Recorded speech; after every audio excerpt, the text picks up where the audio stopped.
What's up, guys? I'm back with a new episode of the Anti-Fragile Lifting Club podcast training vlog with Jordan Syatt.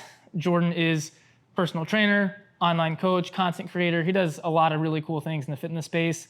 He's one of my favorite people to listen to. He has a tremendous reach, huge audience. I feel like sometimes to reach millions of people, you have to play a certain game, do things a certain way, sell out a little bit. Yeah. And you've done it in the coolest, most authentic way. It's been super cool to see. The quality is there, the passion is there. You do such a phenomenal job reaching such a great audience. The world is a better place for having you in it.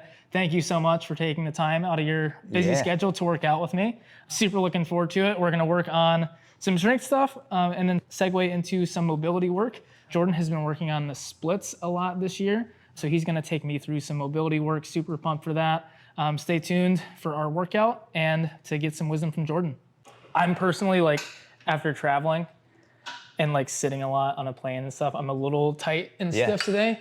So they get the spine moving around a little bit. Is it this one? Yeah. I haven't done this one. I do a lot of this, but I haven't done this. Once you start going heavy enough, it's like you start flying into the machine. You're like trying to brace or get all weird. And so I came up with this one where I actually use a weight belt as the anchor and then twist from above. It's super smart. I've also seen you do the one where you block your knee with a bench. Yeah. I haven't tried that one yet either, but they both make a lot of sense to me in terms of dealing with the issues that come with the heavier weight. So yeah, just get that like anchored on. Keep the cable lined up with your arm. Twist as much as you can to one side. That's awesome. I can tell this machine is new. Yeah.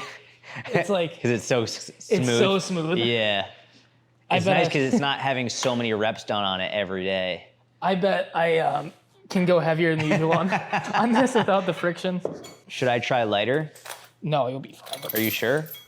You're gonna embarrass me. No, this is I'm gonna be like, I need to go lighter. You got it. You were telling me earlier you do like a 10 or 12 day microcycle. Like you got a lot of different things you're working on. Yeah, because I realized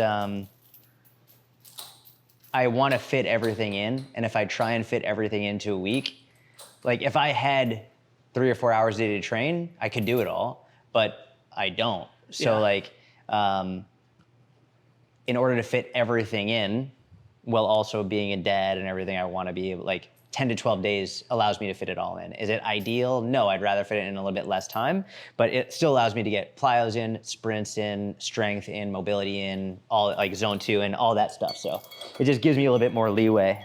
Do you ever, do you hit like strength and cardio on the same day, or do you have like dedicated, this is a strength day, cardio day, mobility It depends, like it doesn't matter to me as long as I get it all in. If I feel really good, I'll do both in one day.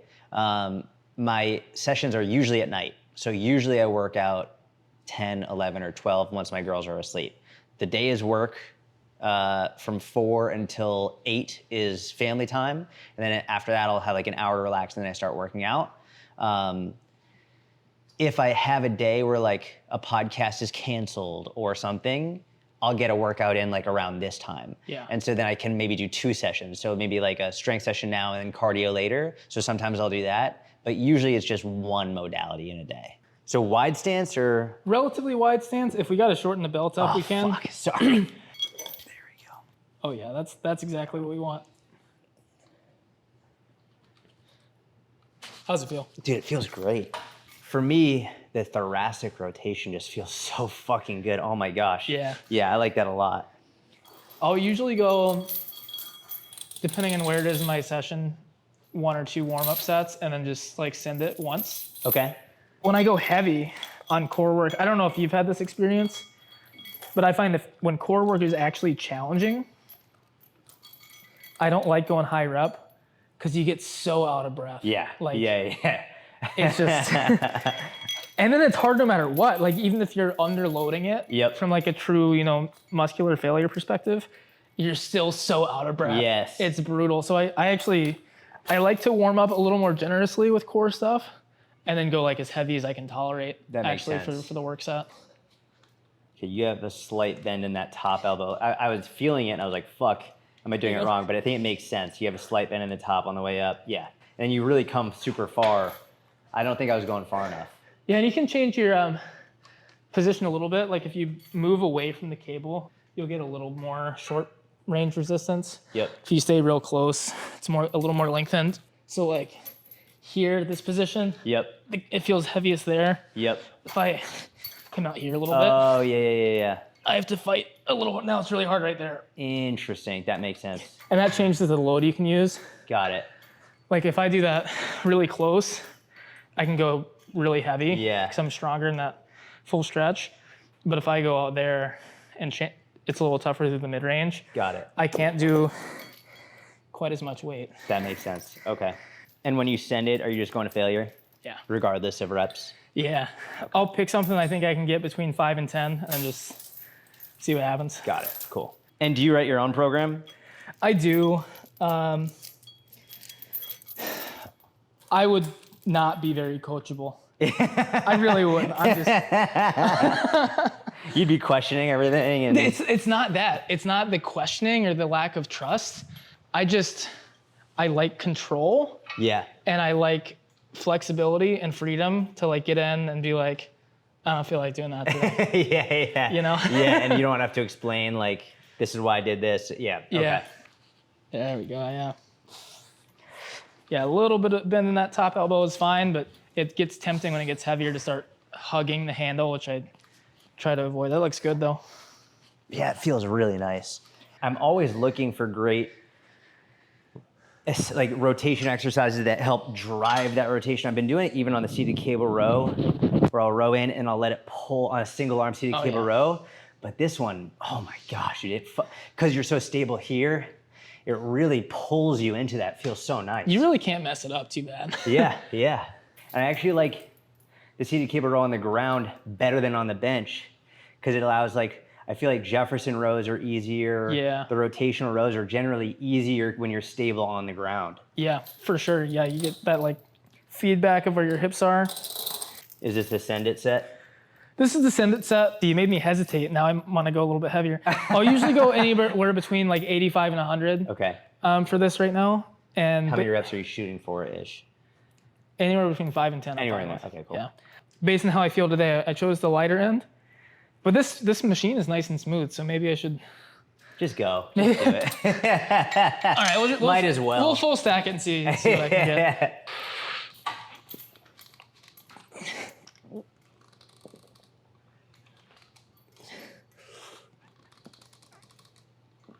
It's fucking awesome. Yeah. Well, come on.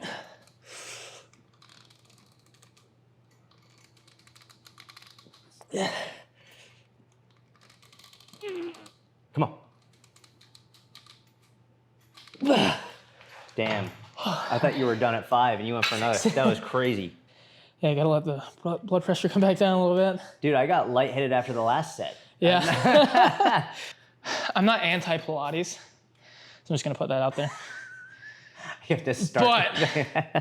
But I think it's crazy how much time people will dedicate to core work. Yeah, it's insane. And not even have strong cores. Yeah. You can get a lot out of a couple good working sets. It's true. If you just train it like other yeah. muscle groups, you know?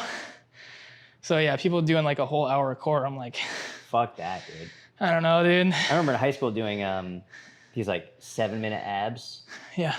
Dude, that was so bad. But it was just nonstop. It was Russian twists and bicycles and crunches. It's all right, what if you just do 1 or 2 sets, super heavy, and then boom, done, next. It's funny because people, ironically, they'll be talking about how the spine is fragile or whatever. Yeah. And use lighter loads, core stability, this, whatever. But then the volume they throw at it. Insane. I'm like, do you realize what you're doing? This might be dangerous, but I'm doing 1 set. Yeah. And that's it. Yep. How bad could it be? Come on.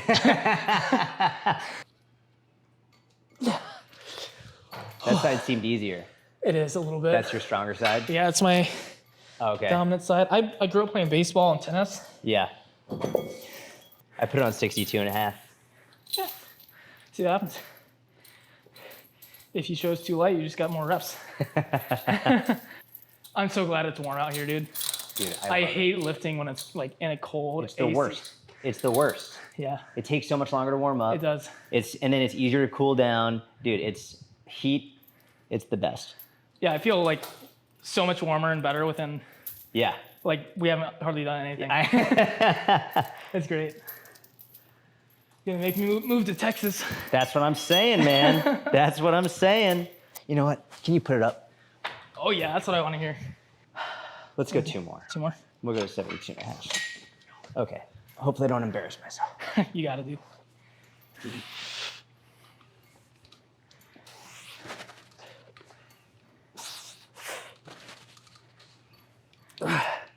As someone who's pulled 4 times body weight, I think you can handle this. That's crazy, by the way. That felt pretty good. Yeah. That felt pretty good.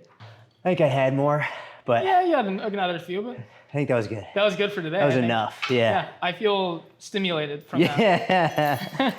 Yeah, no, that was great. I'm gonna incorporate this more for sure. I think one of the reasons that people end up doing like so much core volume is the exercises people pick. They're not bad exercises, but a lot of them are like kind of tough to stabilize and just like not really conducive to like true max effort 5 to 10 reps. Yeah. So then they feel like they just got to keep doing more and more and more Yeah. to get stimulated. Yep. Whereas something like this, I'm like 6 reps aside, let's move on. Dude, my back feels immediately better. Yeah. Because we just sat for 2.5 hours, and it's like, oh, bro, I feel immediately better. Yeah. Like, that's fucking awesome. You obviously used to train at a higher level, like 4-time bodyweight deadlifts. Yeah. You don't train as much now as you used to, right? No. How far off of like peak fitness do you think you are? Like, have you maintained a decent percentage of that, or are you like way off? What do you think? I would differentiate between peak fitness and peak strength. Okay. And specifically strength and powerlifting. I think my fitness is arguably the best it's ever been in terms of when I was peak powerlifting, like peak maximal strength, squat, bench, deadlift, my cardio wasn't good. And this is back in 2014, so 11 years ago, when it was still acceptable to really just be in one thing. And now, especially with the rise of hybrid training, it's like, why not just do all of it? Yeah. Back then it was like, you're a power lifter, you're this, you're that. So my cardio wasn't good. My flexibility wasn't good. To be fair, my plyometric ability was good. Like I did a lot of jumping as part of my speed training, so my plyos were good. But I think realistically now, between my ability to do jujitsu, like purple belt in jujitsu, my ability to run and be fit without like getting tired, my ability to still have plyometric ability, and my overall strength. I have a 3 times bodyweight deadlift any day of the week, no problem. Yeah. That's enough. Like I'm nowhere, like 4 times, like it would probably take me 2 years maybe of legit powerlifting training, maybe even more. But in terms of like fitness, I think I might be the best I've ever been. And that's with 2 kids and my fucking chaotic dog and like everything I have. Like I think my fitness overall is the best it's been. Dude, that's awesome. Yeah, I love this because you can like rock your body weight forward into it a little bit. Yeah, because it comes into you. Yeah, and then it forces that kind of more compressed position. That's awesome. I bet as we warm up, we're probably going to need to stand on a Yeah, that's what I was thinking watching you do it. box. So you mentioned your overall fitness is like probably the best it's ever been. Maybe not peak powerlifting strength. Correct. But Yeah. you're pretty damn fit. That's with like kids, a business. Yeah. Like you're not training as much total time probably as you used to. No. What would you say to someone who is in your shoes with like a lot going on, not a lot of time to train? What about even the people that say, I don't have time to work out? Like, what's your answer to people like that? Because I know you work with a lot of people in similar life circumstances, busy general population type people. What's your go-to when people are like, I don't have time for that? The first thing, and I spoke about it earlier, is like, I love it. So like, it is easier for me to do it. It's sort of like, I don't like I don't really like reading. I like listening, but I'm not a good reader. Yeah. So it would make more sense if I was like, dude, I don't have time to read. It's like, no, I just don't really like it. Like, I get it, but it's like, listen, if I wanted to read more, then I better just fucking do it. Yeah. And I should probably start with books that I would enjoy more than books that like I would absolutely hate. So I love history, so I'd probably start with a history book. World War II, medieval history is something I'm like oddly obsessed with, which is like, if you ever think that you're living in a bad time of the world, read a medieval history book. Like, holy shit, things are good. But basically it's like, start with, you were talking about it earlier, you were like, a performance-based goal is so helpful for people. And I feel like most people start with aesthetic-based goals, and most people also drop off. Because aesthetics, they take so long to change. It's like, you go to the gym, you lift up your shirt, you're like, still no six pack, fuck. It's like, but especially in the beginner phase, you're gonna get stronger every week, like session to session. So picks, like you said something that was really interesting. I said, why did you do your first 50-mile run? And you were like, it looked cool. Pick something that looks cool and train for that. If it looks cool, I don't care if it's a push-up, I don't care if it's running a mile, I don't care if it's doing a chin-up, I don't care if it's this weird cable twisty thing. Pick something that looks cool and go for it. And I feel like when you have a goal like that, it's much easier, not easy, but easier to be like, oh, fuck, I have the time for it. Yeah. No, I love that. How long do you work out per day usually? I'm not counting things like going on a walk with my family or stuff like that. But on the low end, like the lowest I would do is like 15 to 20 minutes of just targeted mobility work for joints. The most I'll do is like a 3-hour session, but that'll go from like 10 o'clock at night till 1 in the morning. And that's just because I fucking love it. And I want to get it in. And that's like completely unnecessary for like a health and fitness perspective. But being out here in the gym is one of my favorite things in the world. So occasionally it'll be like a 3-hour session just going nuts in the gym. Does that happen often, or is that less typical? You know what? It happens most when I'm doing right now. Mobility is my favorite thing, chasing the splits. Yeah. So it happens most when I'm doing that. Like, I'll dedicate way more time for the front split and side split sessions than I do for my strength sessions or my cardio sessions. Strength and cardio are like 45 to 60 minutes in and out. Mobility stuff like the side split and front split, that's 2 to 3 hours almost every time, just because I love it. It's like, let's do more, let's test more, let's try this, let's try that. It's just like a fun experiment session. Oh, I would be the opposite. I'm not I'm not spending that much time on mobility. Oh yeah, that's so good. Oh, great. That looks really nice. I'm gonna do this on the Smith machine. It feels awesome. The stretch is unreal. Yeah, it feels great. I think the only thing you have to be cautious of when you're like new to something that's like, oh my God, I've never felt such a big stretch, is like you're brand new to this position. Yeah. You're now deeper than you've gone before. Like, cool to the jets a little bit, but I think that looked really great. It felt awesome. It was sort of like what you were saying earlier, like the people who get injured the most with running are the people who are already like, they're not overweight, but like because they felt good, they then all of a sudden go for a 5-mile run and all of a sudden they're injured. It's like, all right, cool your jets. Like, don't go too nuts on this. You don't want to rip something. Yeah. I think your back is much more flat than mine in the bottom. And that's something I'm really working on. But I think it's just gonna take time. I was coming at it from the perspective of yours is like you get more movement in your spine. I have like a really flat, kind of locked up lumbar. Interesting. Okay. So like I can hinge really low.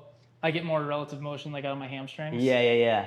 Whereas like I can round through my T-spine, back. but like trying to get more motion down here, it's like feels pretty locked up. It's better than it used to be. Interesting. Are you working on that? Yeah, I mean that's what I would like to see more, but like realistically, how much is it going to change? Yeah.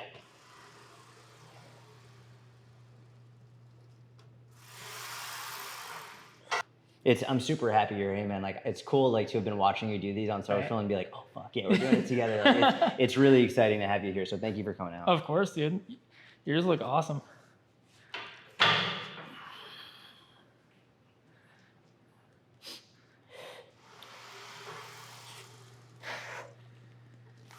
Yeah. You know, it's nicer for so many reasons than the straight, just the free bar, the regular barbell. because the regular barbell, you got to fucking get down, get it up, adjust it. It's like, this is just boom, ready to go. I love this. This is awesome. And that angle inwards, the compression aspect is fucking amazing. Like just randomly, I was searching on YouTube and a video from you popped up from like forever ago. Single leg RDL, was that or no? I don't know, dude. You were like young. Really young. Young, I was like, damn, he has been at this a long time. Yeah, I started making YouTube exercise tutorials in 2012. That it probably was about 2012. Yeah. How old were you then? 21 or 22. Yeah, that's about what you look like. Yeah.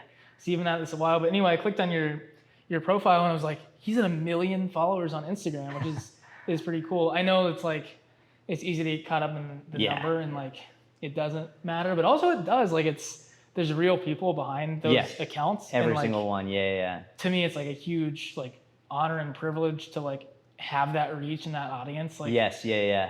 Even if you're someone that has like 2,000 or 1,000 or 100, like imagine that many people in a room, like correct, listening to you. It's nuts. Correct. Like to think about it is just absolutely wild.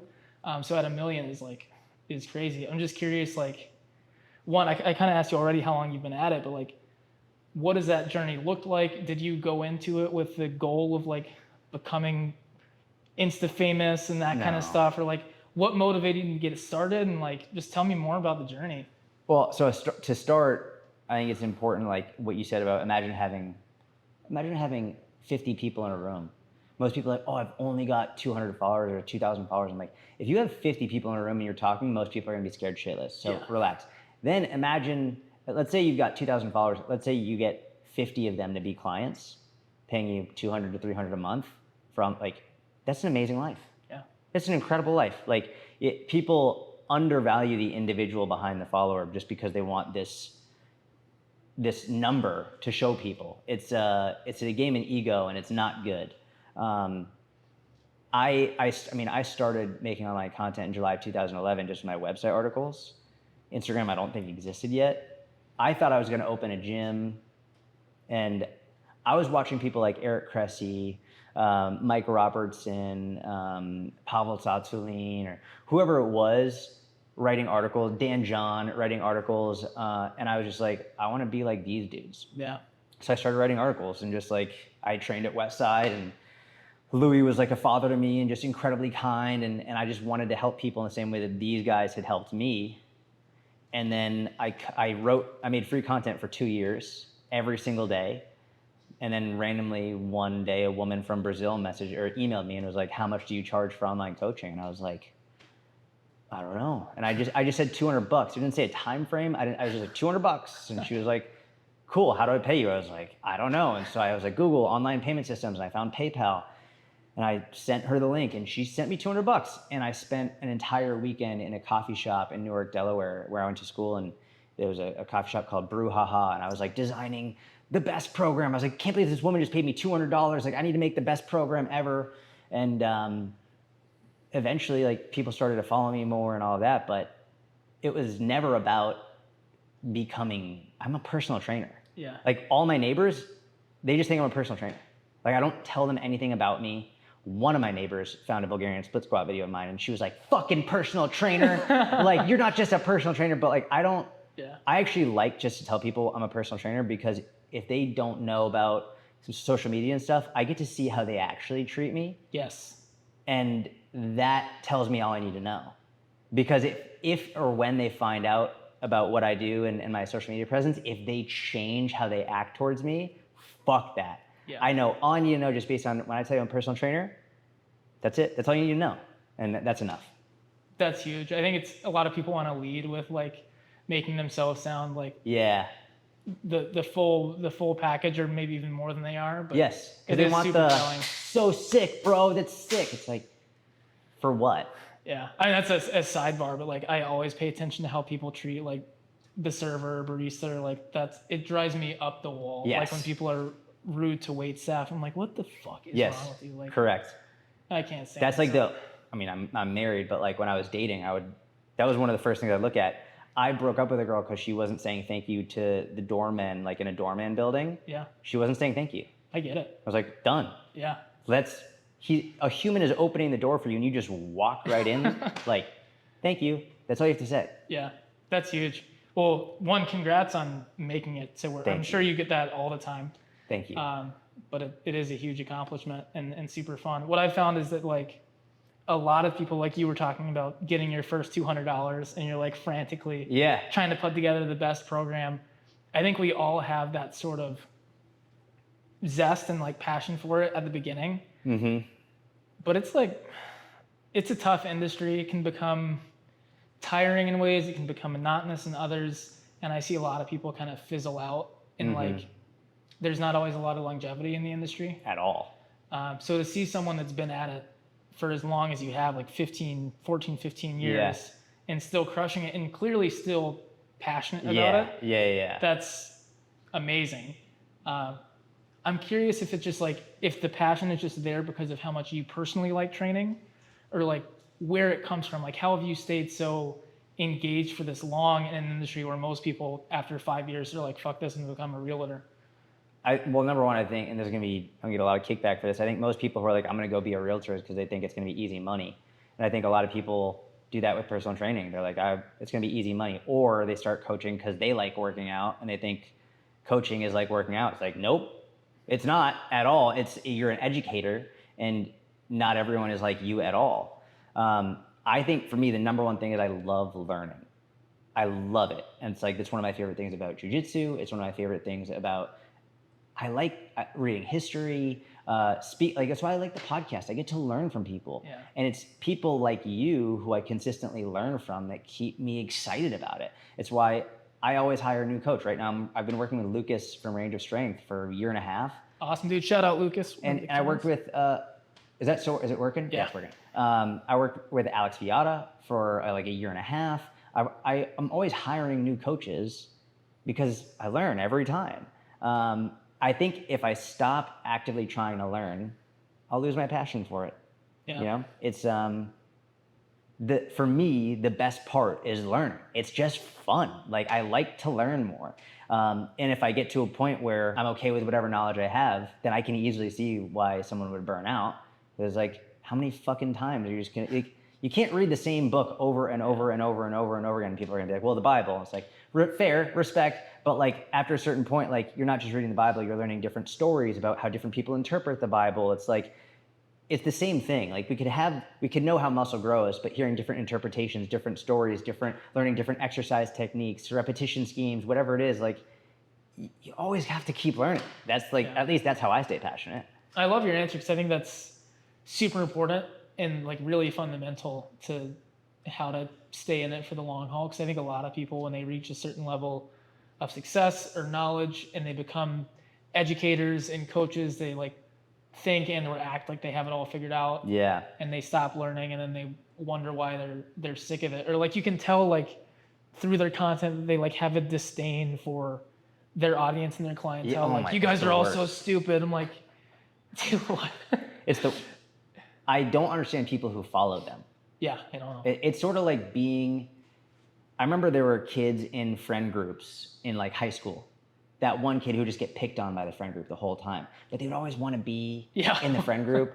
And I was like, I felt bad. I was like, just go to a group of people who will value you. Sort of like these people who follow these influencers who just make fun of them and talk down on them, who don't respect them, literally only view them as a dollar sign. I'm like, go find someone else. Like, there are plenty of people who will really appreciate your follow and your engagement and your trust. Yeah. If there's anything that I like about still being a personal trainer, and like regardless of how much my online presence grows, I like training people in person because I'm the expert on fitness in that context, but like talking with clients from all different walks of life, like they're so smart and so good at so many things that like I hadn't even heard of or whatever. And like, I think being put in your place is the wrong phrasing, but kind of like, we're all dumb at something. Mm-hmm. Yep. We all have so much to learn in so many areas. And there's things that I've picked up from clients on completely different topics than fitness that I'm like, oh, I could use that. Mm-hmm. There's always stuff you're learning in the least, like most unexpected places too. Always. I haven't done this in the Smith since last time I was in a hotel gym, because sometimes it's all they have. When was that? Last summer. It's been quite a while. I was in the hotel gym last summer and had these, and they just had a Smith, and I was like, this is gonna be stupid. Like, I was just like, wasn't really thinking about it. And I did the first set and I'm like, this is awesome. This is so good. I would do it more, but like in the commercial gym I train at with the Smith, someone's always on it for something. Like they're such popular machines. I'm like, I'm not gonna write something into my program that I'm gonna have to skip 2/3 of the time. Yeah. But like it's a real, I really like this machine for this movement.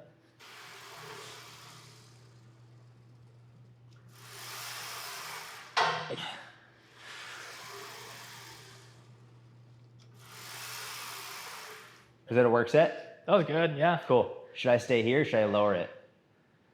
I mean, you do you, but I think maybe go down a little bit. All right, I'll stay here. I might really regret that decision, but I was like, my ego's gonna get in the way. I love it, dude. Let's see it. Dude, I might really fucking regret this. Oh, yeah.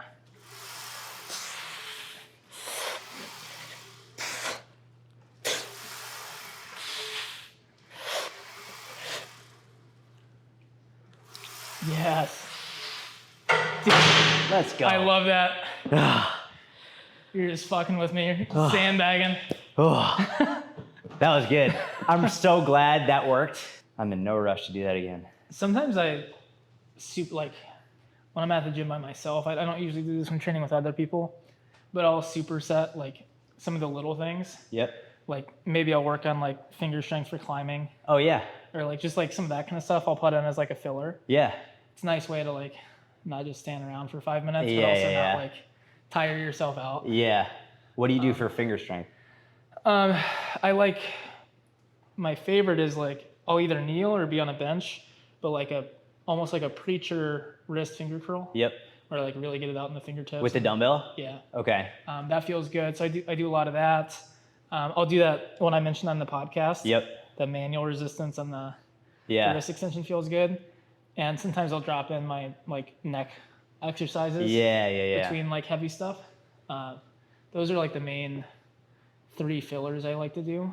I don't know why. Like I don't have a good compelling reason, but like sometimes just liking it is enough. I really like working on supination. Yeah. Like wrist. So I'll do that sometimes. Like I like supersetting that when I'll bench, and then I'll do some of like my. Yeah. Do you just like the pump? I don't know. Just feel like, I don't know. I can't even tell. I just like it. It feels good. I don't think there's that much of a pump with it, but like that stretch when I have weight going this side, like I think that feels really good. And I don't know. Maybe it makes my elbows feel looser. Like when I do it with bench, it's just like things just feel good. That's what I've liked since I saw you doing the internal external rotations. Bro, I've been doing them like 2 times a week. It's just fun. Maybe we should arm wrestle. Fuck no. Absolutely not. If you want to do jujitsu, let's do jujitsu. I'm not arm wrestling you. Either you're going to full out fight or not at all.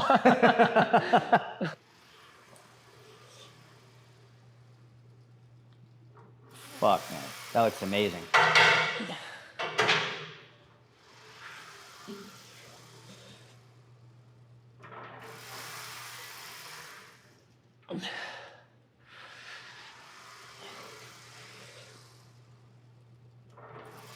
Oh, Ooh.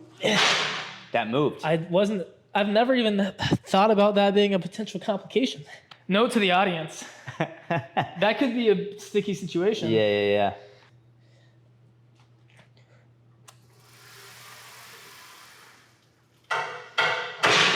That was even more badass. Good final rep. No stretch reflex whatsoever. Just fucking, all right, and we're up.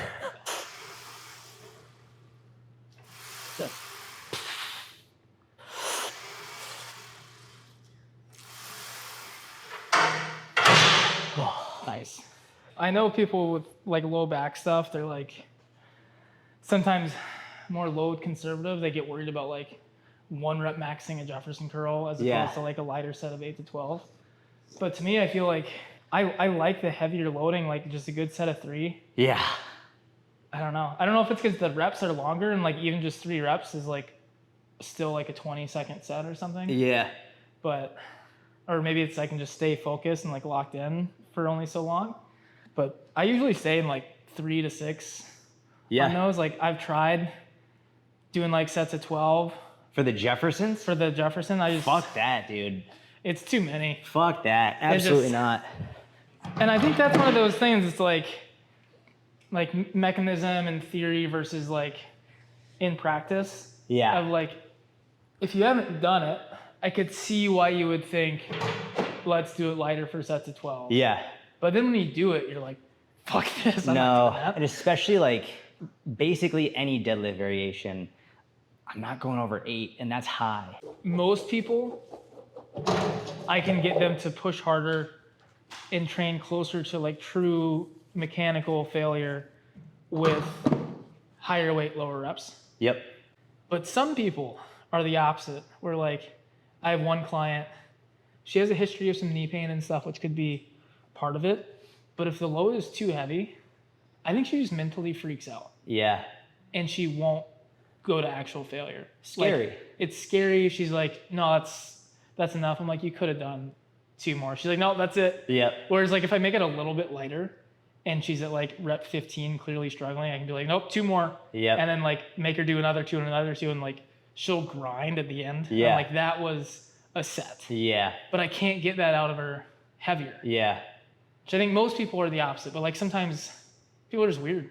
Yeah, I think everyone just has different preferences, which is good to know. It's like, hey, as long as like we can lower the weight and just you're going to do a little bit more, and that's fine.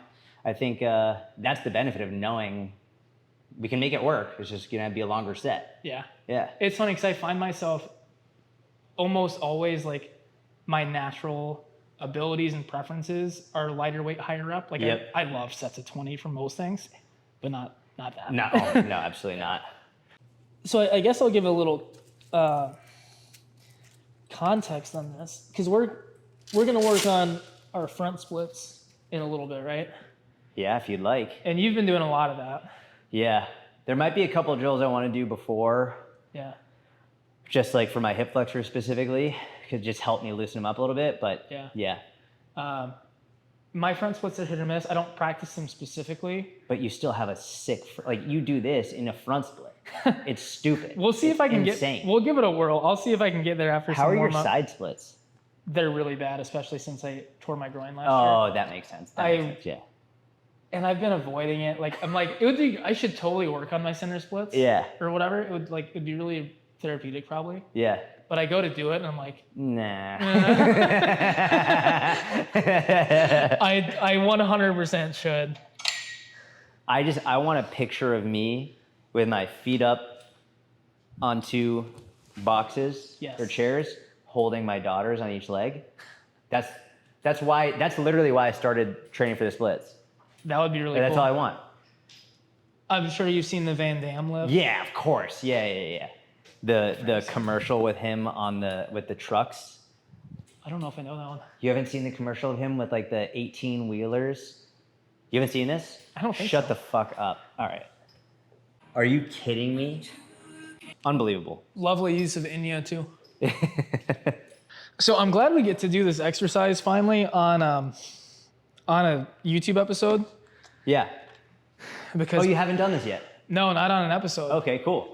And every time I post it on my Instagram, people are like, show me how to get into the position. Yeah. Or they'll be like, that looks like too much of a pain in the butt. And I've never done it before, so we'll see. Don't let me down, Jordan. So first you just want like a good like cuff or something like that. Hopefully one that's like relatively thick and padded, because if you go pretty heavy and you have a shitty cuff, it just puts a lot of pressure on the front of your shin. So you want something kind of soft ideally, and one that gets pretty tight so it doesn't start sliding up your leg. I prefer the ones, and would strongly recommend the ones with 2 hooks. I used one before that I don't even know why they make them this way. It has 1, and I went heavy enough that the whole thing just flew off. Okay. So like, make sure you got a good cuff, double hooks. Like the cuff makes or breaks this. If you have a shitty cuff, just don't do it. They're not expensive on Amazon. You can get them for like $15. Yeah. I got. I've never heard of this one. This one's thick by Body Fit Balance. This one seems nice. Oh yeah, by Bailey from Body Fit. I don't know if she still sells them anymore, but yeah. I have a like padded one from I think Harbinger. Okay. But there's a lot of good ones. The other thing you're gonna want is a cushion for your knee. Your position on the cable, so like how high you want this, can change depending on what you want the exercise to feel like. If you want it to be more intense in the stretchiest part, if you want more like mid-range loading, you can change it. If you want it to be toughest in the stretchiest part, which I think is what we'll do today, Yeah. I would put it around like knee height, give or You take. want it lower. Yeah. Okay. Yeah, so that when you're in your stretch setup, Straight up. it's Okay. perpendicular to That your makes shin. sense. Okay. What I sometimes find is if I go up a couple notches from that, just the direction that the cable pulls on the cuff, Yep. it actually stays in place and on my ankle better, a little bit higher. Okay. And then if you go really, really high, it starts making the resistance tougher closer to the end of the rep. Yep. So my personal favorite, usually I'll go like 1 or 2 clicks above my knee. And I think that feels really good, but you can Cool. play with it and see what you like. Your clips, so where you clip in, you want on the back of your ankle. If you can clip from this side, I just dip here. I push myself away from the machine into position. Yeah, you made it look super easy. When you're ready to be done, you just reverse it. I bring my foot in a little bit. Now is when I do want to brace onto this a little bit, so I can stand up and bring it back in nice and slow. Yeah. I probably made it look and sound even more complicated than it is, but No, it made it super easy. Like, what do you have that on weight-wise? it's on 62 right now, Okay. and we'll see how smooth this is. My cable at home, I've been doing 100 for like sets of 10 to 12, Okay. but we'll see.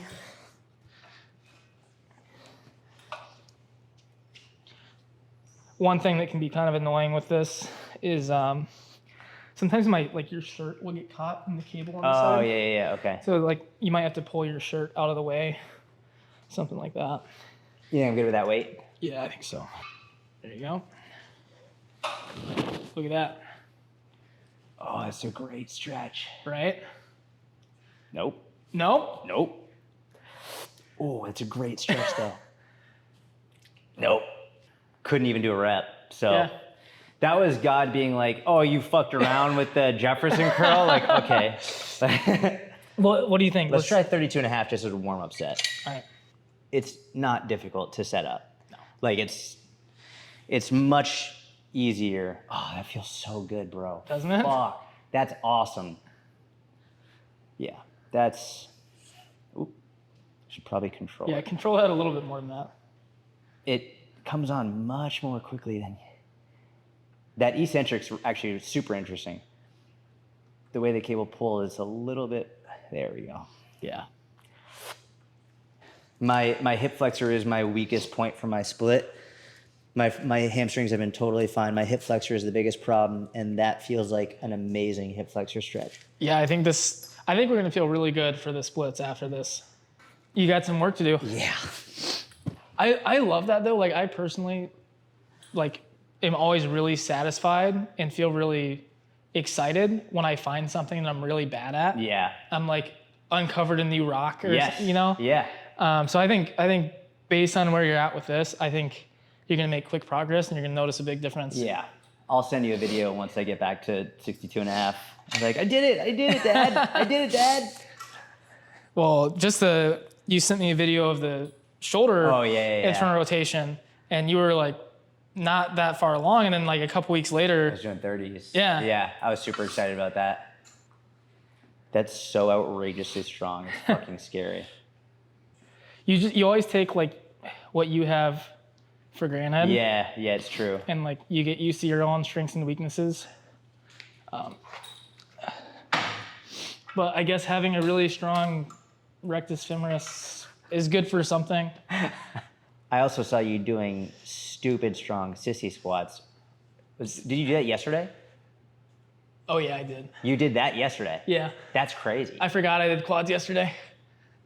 The fact that you forgot that you did quads yesterday, can you just put a video of you doing those sissy squats over this so people can realize what that means that you forgot you did those yesterday is wild. I went into today thinking it was gonna be hamstring day, and then started thinking front splits. Maybe we should open up the hip flexor a little bit. But Yeah. I'll go 42.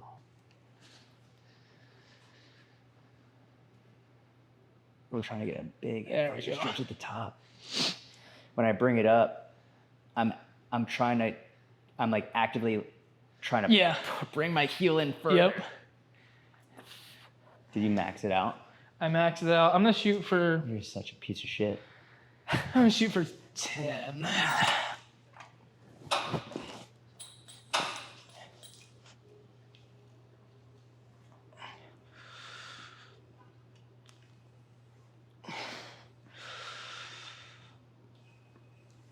Okay, I'm feeling yesterday. That was still badass, dude. Dude, this is a better stretch than a couch stretch. It is. It's so nice. Honestly, 2 perfect exercises to get ready for front splits. Honestly, 100% agree. Let's do one more hip flexor drill. This is my my favorite hip flexor drill that I've been doing recently. You'll never guess where I got it. You'll never guess.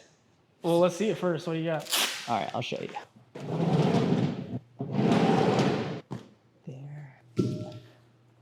This is what I meant, where I was like, I have some exercises that are way more difficult to set up than way more difficult to set up than that one. But I haven't found a hip flexor drill better than this one for me personally. Let's see it. You on a timer? Are you counting in your head? No, I'm doing contractions. I'm just doing 10 like pulse contractions. I got you. So I'm pressing down. So I'm here. I press down against the pad and I hold it and then I relax and I use the weight to let me sink deeper. Got it. So I go press, press, press, relax. So basically very specific to the front split, this leg is straight. That's what I found with a lot of the hip flexor stuff. It's all bent knee. Yeah. And that was actually causing like rec fem to get in the way. Yeah. So when I wanted true hip flexor, straighten this whole thing out and just like allow the weight to press down in. Get fully upright? Yeah, perfect. Yep. Oh yeah, there we go. Oh yeah, that's hard. So you do like a 2 to 5 second contraction, then boom, sit and relax into it, yeah.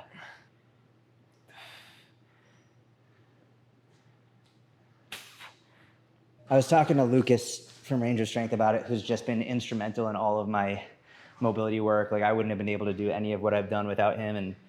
And he was telling me that it's very common for the hip flexor to be the limiting. Once you've reached, he's like, it's easier for most people to get the hamstring mobility flexibility than it is the hip flexor work for the front split. Yeah. So apparently it's just super common.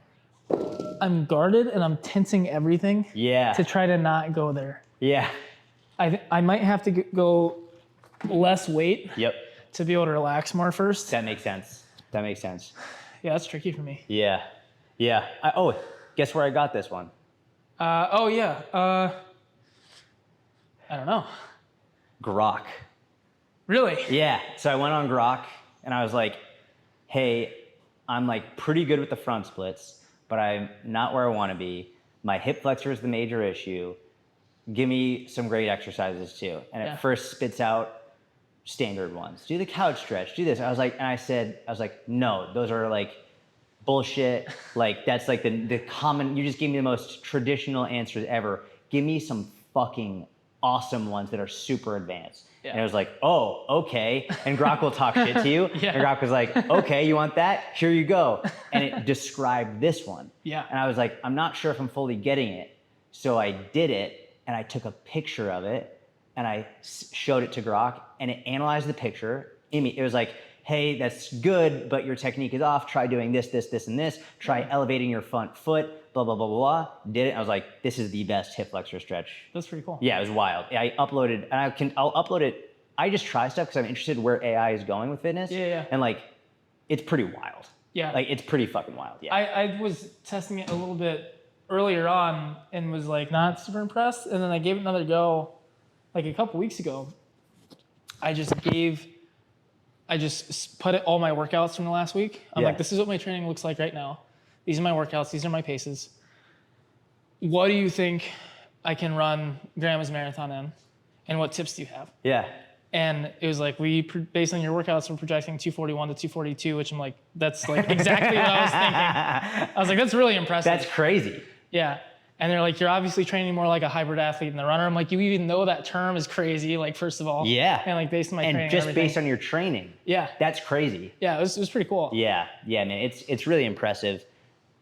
It's a little scary, but also really cool. Yeah. It's not always right. There are some things that are wrong with it. I've fucked around where like, there are certain, for example, I was trying to fuck around with it. To be fair, it wasn't Grok, it was ChatGPT that made this mistake. I was asking it about fiber to try and see like, how much do you know about fiber? And it would say things like it was though it was talking to a general population person, like way oversimplifying it. And I was like, well, that's not actually correct. And it was like, you're right, thank you for correcting me, da da da da. Sometimes you have to like tell it like, hey, don't fuck around with me. Yes, yeah. Like, and it gets it. It does better. Oh yeah, I can connect with that a lot better without weight right now. Good. Your brain was just like, don't fucking do this to me right now. Yeah, everything was just like, nope, not doing it.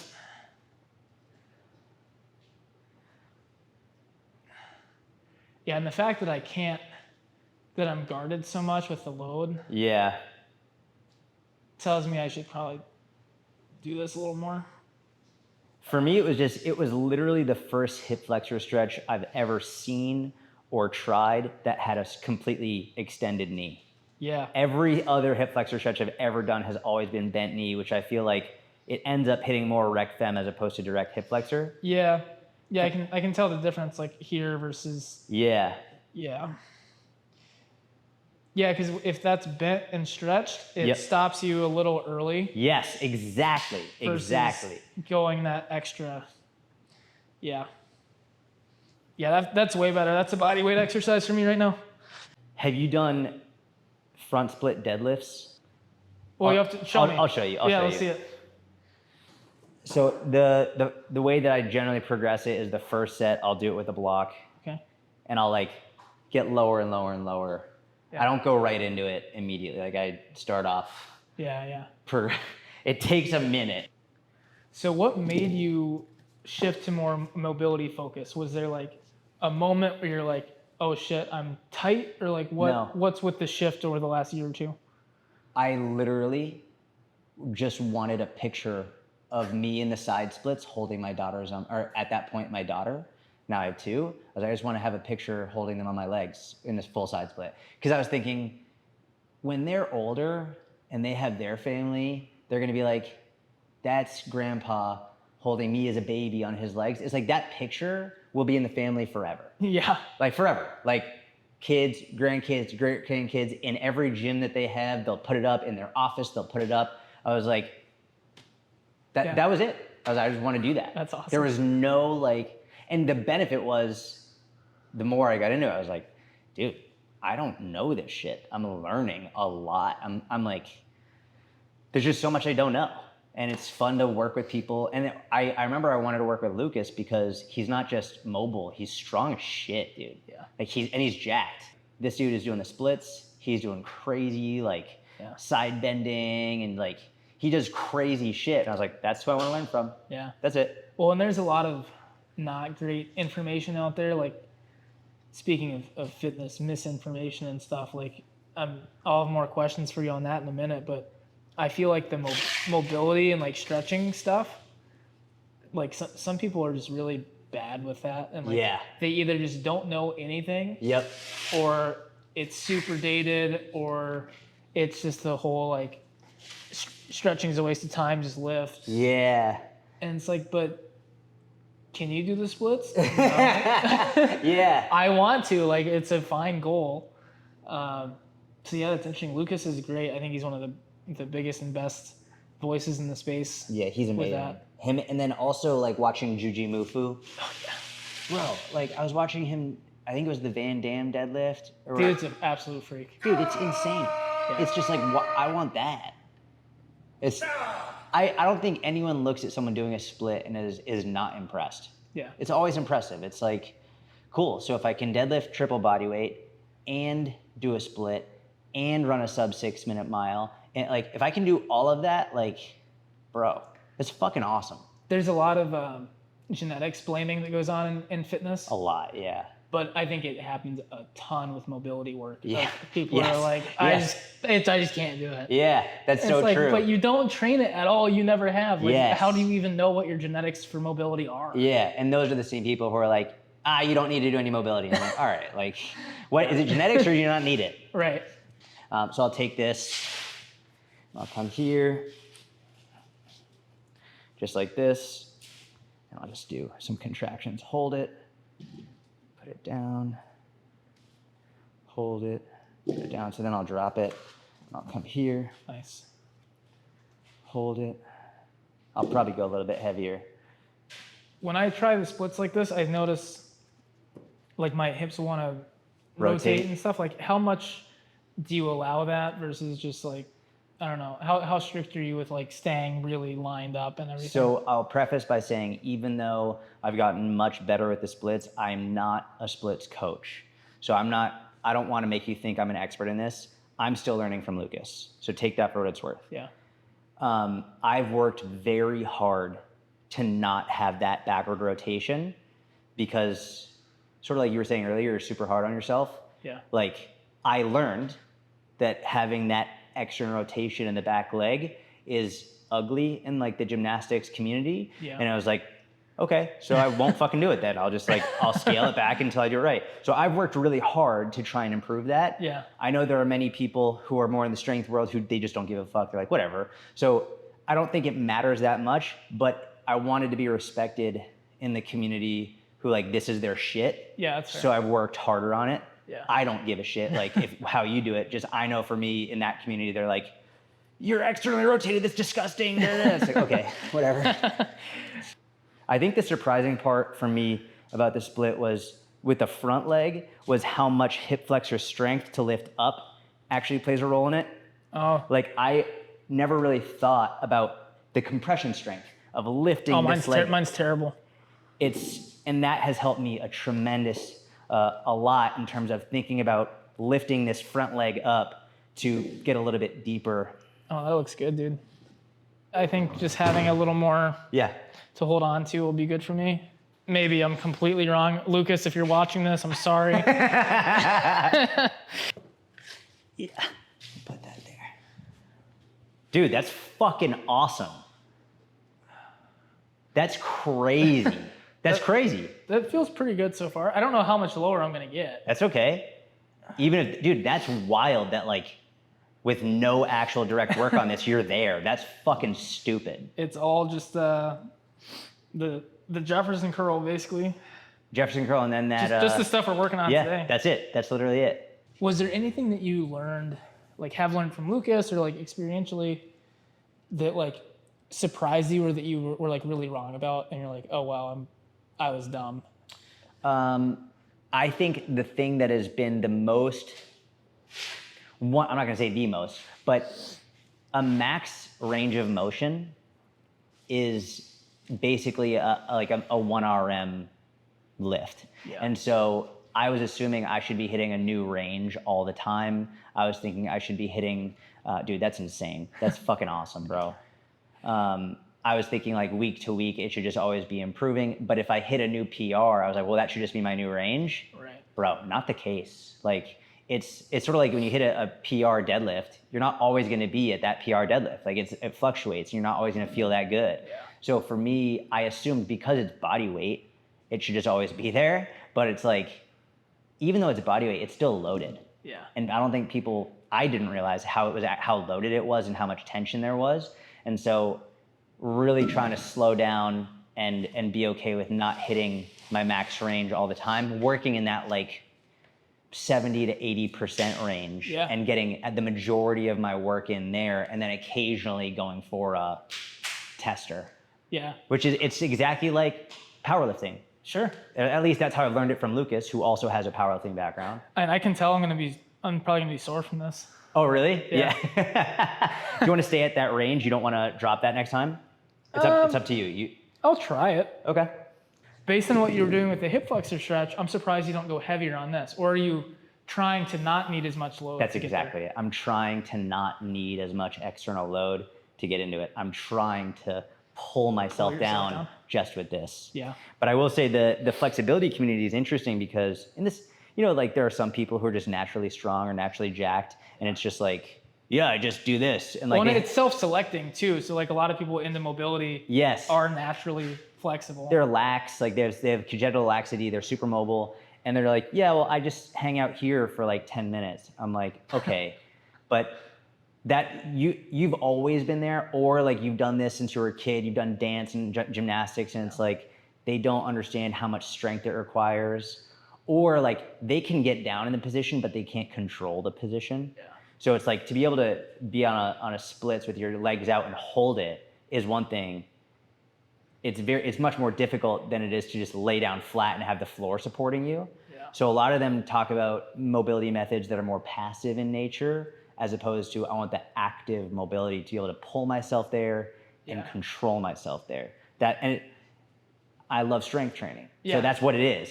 It's strength training in extreme ranges of motion. It's great that you have the range when you load it, but I'm like, I want to get the range completely unloaded. It's so fucking hard. Yeah. It's so fucking hard.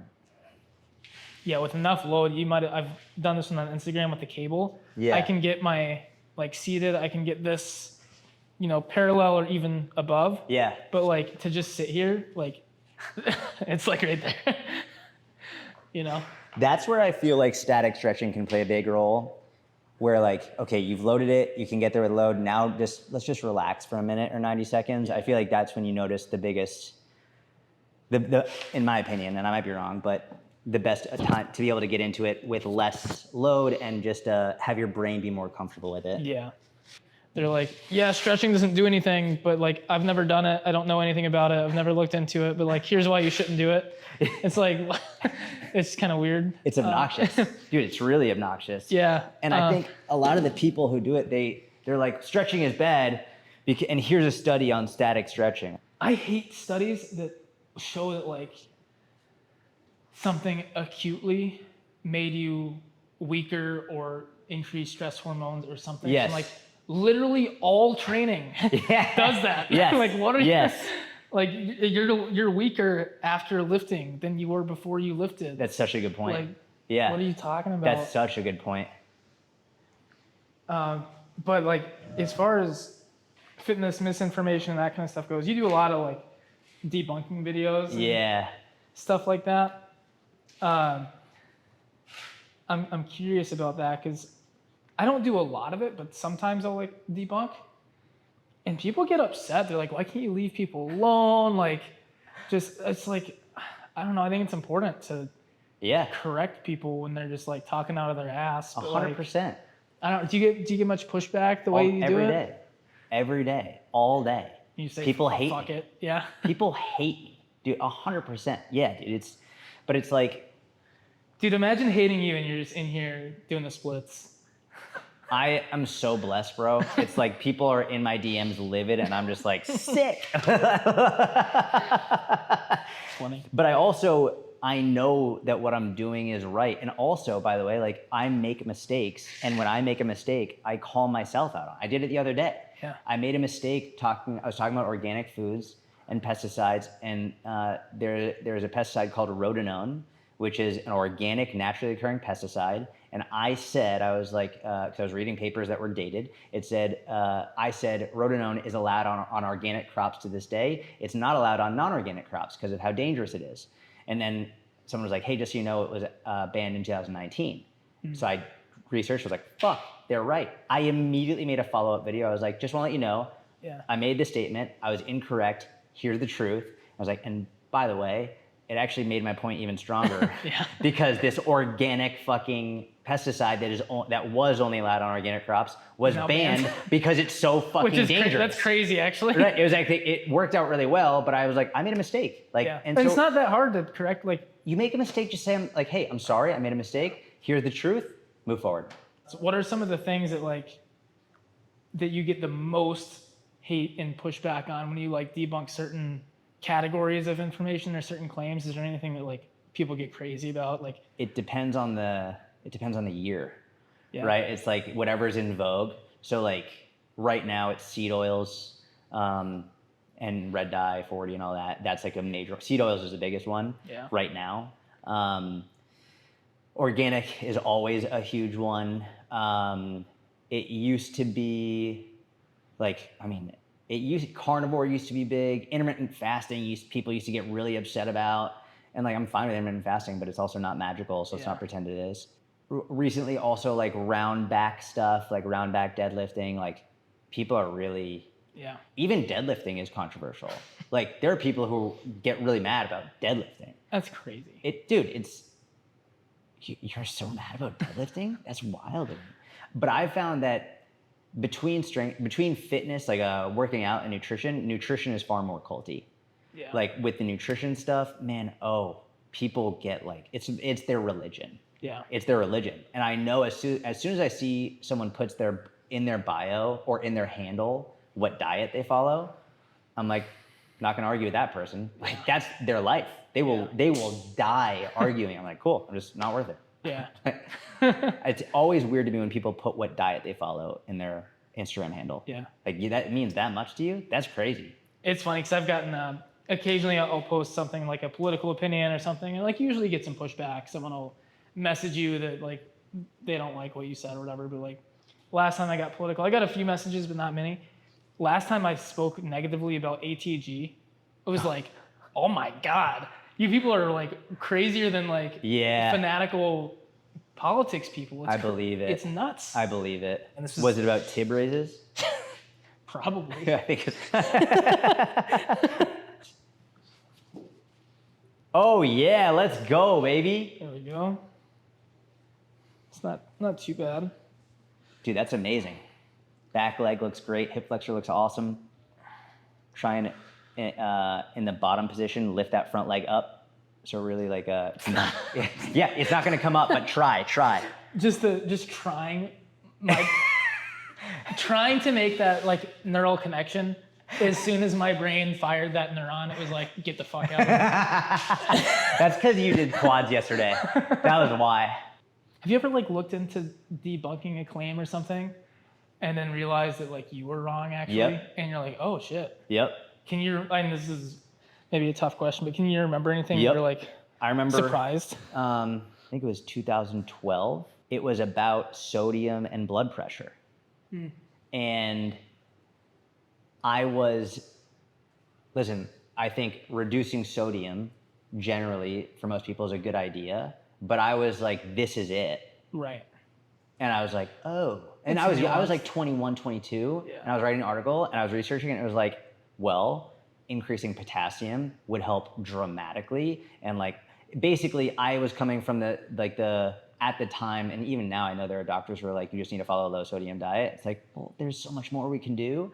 And I was coming at it from that perspective, which is just no salt. Yeah. Don't eat salt. Don't eat salt. And I was researching it, and I was like, ooh, there are way better recommendations I could give than just that. So that was a long time ago, but that was an important point in my life, because I was literally planning to write an article about this. And as I'm going through the papers, I'm like, I need to change what I'm about to write about, because this is incorrect. Or it's not helpful at the very least. Yeah. Yeah, I find it maybe not to that degree. Well, and it's not like you were totally wrong either. It's like you look into something and what you thought was like absolute, you're like, oh, there's more to it. Like the deeper you look. And I think that happens to me a lot, because like every time I want to make a post, I want to be as like, I'm not going to put a post out there unless I am damn confident. Yeah. And like, even then I may still be wrong. Yep. But I'm not just going to like throw something together, post it, and being like, I think that's good. Like, I think it's right. Yeah. Like, I'm going to make sure, like, I double check, I fact check myself. Yeah. And like, every time I do that, I come across something and I'm like, oh, I hadn't thought about that. Yep. There's like always at least some little thing. Dude, always. 100%. Yeah. But I mean, I think it only takes being called out once to be like, I really got to fucking make sure I fact check this. Never mind, it's just important for everybody. Yeah. But like, man, it's important to fact check. It's really, really important, which means like you've got to spend sometimes 12, 18, 20 extra hours researching, looking through papers, and actually like figuring shit out. There it is. Let's go, dude. That's awesome. position. That was good though. I was pretty satisfied with that, Dude, man. I'm super impressed. That's fucking awesome. Thank you. I'm gonna do one more set and then I'll be good. Yeah. Then I pull up. There we go.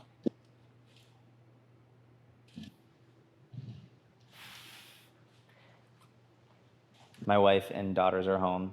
I'm gonna wait to do this set because my daughter's gonna freak out. Show Mr. Alec on these handles, okay? Hold on tight. Hold on as tight as you can. 1, 2, 3, 4, 5. Whoa, good job! That was amazing. Nice.